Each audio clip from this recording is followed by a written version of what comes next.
কাঁদছে, পশ্চিমের চোখে জল। তার মানে মনে মনে ভীষণ কষ্ট পেয়েছে।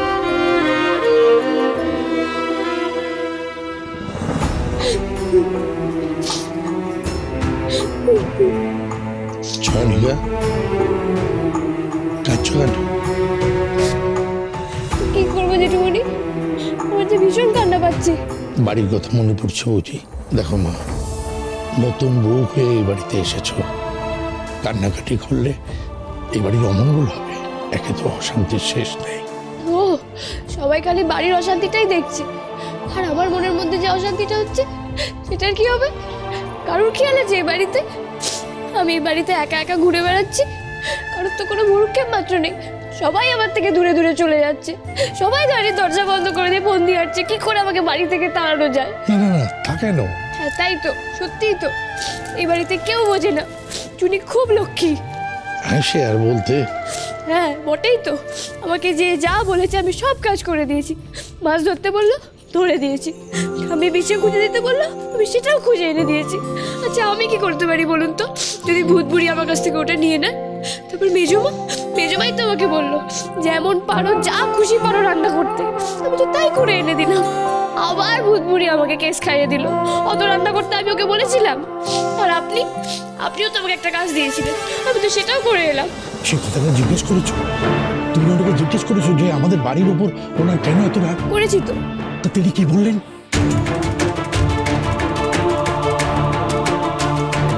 চলায় পুরিয়া শেষ করো, হক করলে শেষ করো, তিলে তিলে মারু, হক করে। আমার নাম পান্নালতা ঘোষ, আমি সত্যু লোম। কিসের শোধ নেবে? আমারে ঠহানে সৎ, আমারে ঠহানে সৎ তুলতে হইব না? এক এক কইরা সব শেষ করো, তবে বংশরে নিবংশ করুন। যদি শক্তি থাকে, সাহস থাকে, তো শ্বশুরের গোষ্ঠীরে বাঁচা দেই। তিনি সত্যি সত্যি এই কথাগুলোকে বললেন? দেখেছেন, আপনিও আমাকে ওদের মতো অবিশ্বাস করছেন। না না, আমি অবিশ্বাস করছি না। আমি খালি ভাবছি যে উনি ওই ঠকানোর কথাটা বললেন না, ওনাকে কে ঠকালো? আরে সেটাই তো নেক্সট স্টেপ। আমি তো ভেবেছিলাম পরের বার দেখা হলে ওনাকে সেটা জিজ্ঞেস করব। উনি একবারে থোড়ি না সব কথা বলেন, জানেন? আমাকে বলে হাতটা আমার কাছ থেকে নিয়ে ভুস করে উধাও হয়ে গেল। আমি তো ঠিক করে রেখেছিলাম পরের বার দেখা হলে ঠিক জিজ্ঞেস করবো, সেটা তো আর হবে না। আপনারা তো সকলে মিলে উল্টো বুঝে আমাকে বাড়ি থেকে তাড়ানোর জন্য উঠে পড়ে লেগেছে।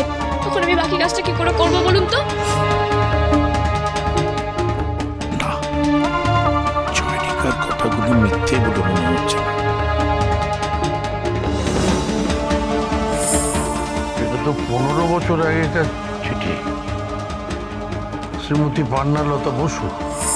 চয়নিকা, উনি ওনার নামটা কি বলেছিল? পান্নালতা। পান্নালতা নামটা যখন ঠিক বলেছে, তার মানে এ বাড়িতে যে ভূতটা আছে সে পান্নালতা বসু। জেঠুমনি, আপনিও চুপ করে রইলেন। আপনি বুঝি আমাকে তাড়াবেন কি করে সেটা ভাবছেন, তাও আমার সামনে দাঁড়িয়ে দাঁড়িয়ে? না না না, সে কথা না, সে কথা না। মানে সত্যি সত্যি পান্নালতার সঙ্গে? সত্যি বলছি, আমি সত্যি সত্যি সত্যি 3 সত্যি করে বলছি। আচ্ছা, ওনার সঙ্গে কথা বলে তুমি আসল ঘটনাটা জানতে পারবে? মানে আমি শুধু জানতে চাইছি ঠকানোর কথা কেন বললেন?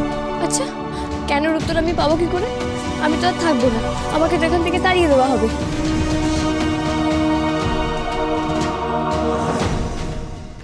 এসো। ও জেঠুমনি, আপনি কি আমাকে এক্ষুনি তাড়িয়ে দিচ্ছেন? এসো। মনো, পুরুষ সব গেলে কোথায় বাড়ির? আরে সব কি বিভাগীয় হয়ে গেল নাকি? বাড়িতে বিয়ে অথচ খা খা করছে। এই সবাই চলে এসো, সবাই আমার সামনে এসো।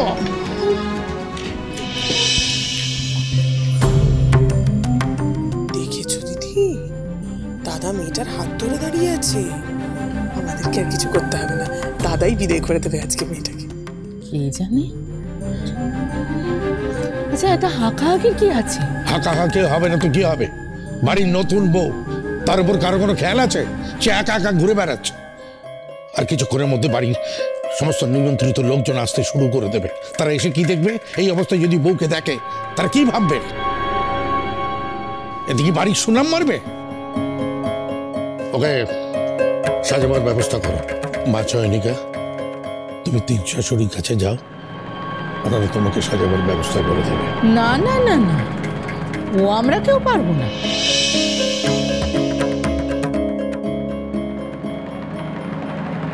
বাবা, ওই মেয়ের সঙ্গে ভূতের সাট আছে, ওর ধারে কাছে আমরা যেতে পারবো না। বর্দা বর্দা শুনুন না, বলছি যে আমাদেরও তো প্রাণে ভয় আছে নাকি? কোন ভরসায় ওই মেয়েকে সাজাবো বলুন তো? সাজ পছন্দ না হলে শেষে আমাদেরই ঘাড় মটকে দেবে। বড় বৌমা, তুমি আচ্ছা, তোমার কি মাথা খারাপ হয়ে গেছে? পোয়াতি মানুষ ও যাবে ভূতপ্রেতের কাছে? নিরু বলছি, তুই একবার ট্রাই কর না, তুই একবার চুপ কর না।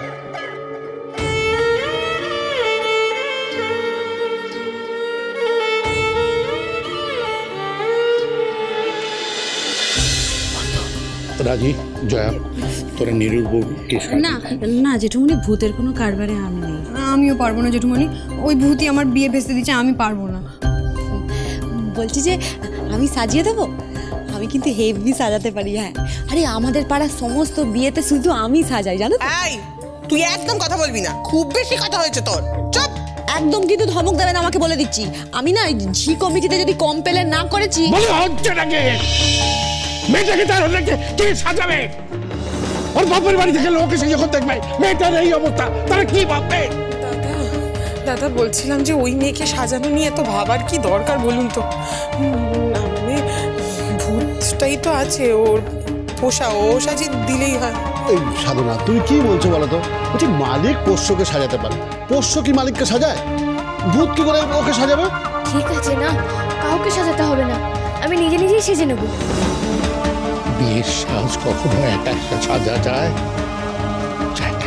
বলছি আমি নয় ওর সঙ্গে থেকে একটু ওকে ছোটকা। হ্যাঁ হ্যাঁ হ্যাঁ, যাও না, যাও। বড় বৌমা, আমি কি বলেছি? আমি বললাম তো দিদি, যা, আমাকে কাউকে সাজাতে হবে না, আমি ঠিক সাজতে পারবো। আমার উপর যখন কারোর মায়া দয়া নেই, তখন আমার সাজ আমি নিজেই সেজে নেব। আর হ্যাঁ, আমার বাড়ির লোকেদেরও আমি বুঝতে দেবো না যেখানে কেউ আমাকে কোঅপারেট করেনি। আর আমি এও বলে রাখছি, এই বাড়ি ছেড়ে আমি কোথাও যাব না, মাটি কামড়ে পড়ে থাকবো আমি বাড়িতে।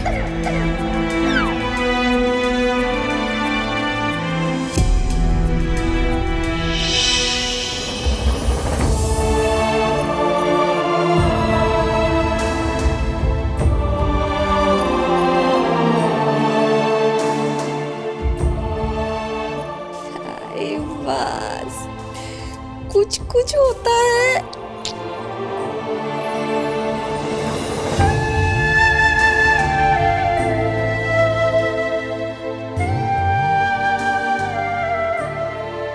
মা, অন্তত ওকে সাজগোজার জিনিসগুলো দিয়ে আসে।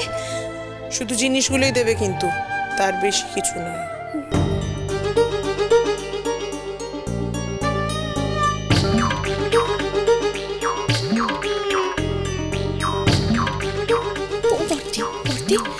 দেখেছো দাদাকেও কেমন হাত করে নিয়েছে? যাকে খুশি হাত করো, কিন্তু আজই এবারই তোর শেষ দিন।